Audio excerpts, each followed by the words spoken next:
Hurricane Andrew hit Florida in August of 1992, it tore apart more than homes. It unspooled the illusion that the suburbs were safe, that order could survive the wind. What followed wasn't just rebuilding, it was a slow unraveling, a quiet collapse disguised as recovery. Andrew was supposed to be a test of nature. Instead, it became a test of government. In Homestead, entire blocks disappeared. Police radios went dead. FEMA didn't arrive for days. In the silence, rumors spread. Looters, militias, vigilantes. People set up checkpoints on suburban streets, armed, uncertain who to trust. It wasn't lawlessness, not yet, just the first glimpse of how fragile the system was.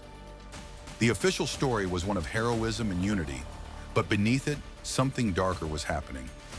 In South Dade, neighborhoods that had been neatly segregated by class and race found themselves equalized overnight. Everyone's house in ruins, everyone waiting for help that didn't come.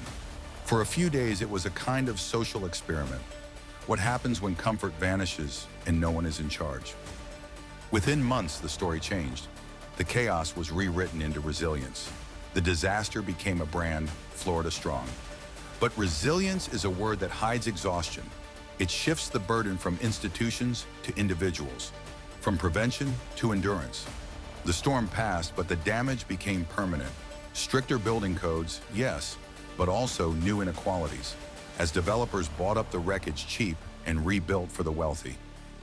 By the late 1990s, South Florida was booming again, but beneath the surface, the scars stayed.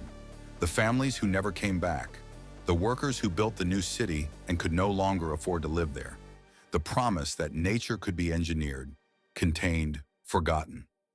Every hurricane since Charlie, Katrina, Irma has carried Andrew's ghost. Each storm triggers the same ritual: panic, collapse, recovery, celebration. A cycle that flatters our endurance while ignoring our failure to change. 30 years later, Andrew feels distant. But for those who were there, the sound never really stopped. The pressure in the ears, the darkness at noon, the way the air itself seemed to scream. History has a short attention span. Florida, shorter still. Here, forgetting is a form of progress. Each storm wipes the slate clean until the next one writes its own story in debris. Hurricane Andrew wasn't just destruction, it was revelation. A reminder that beneath every cul-de-sac and shopping plaza is the memory of a place that doesn't want to be tamed. Florida endures, but never heals. It rebuilds.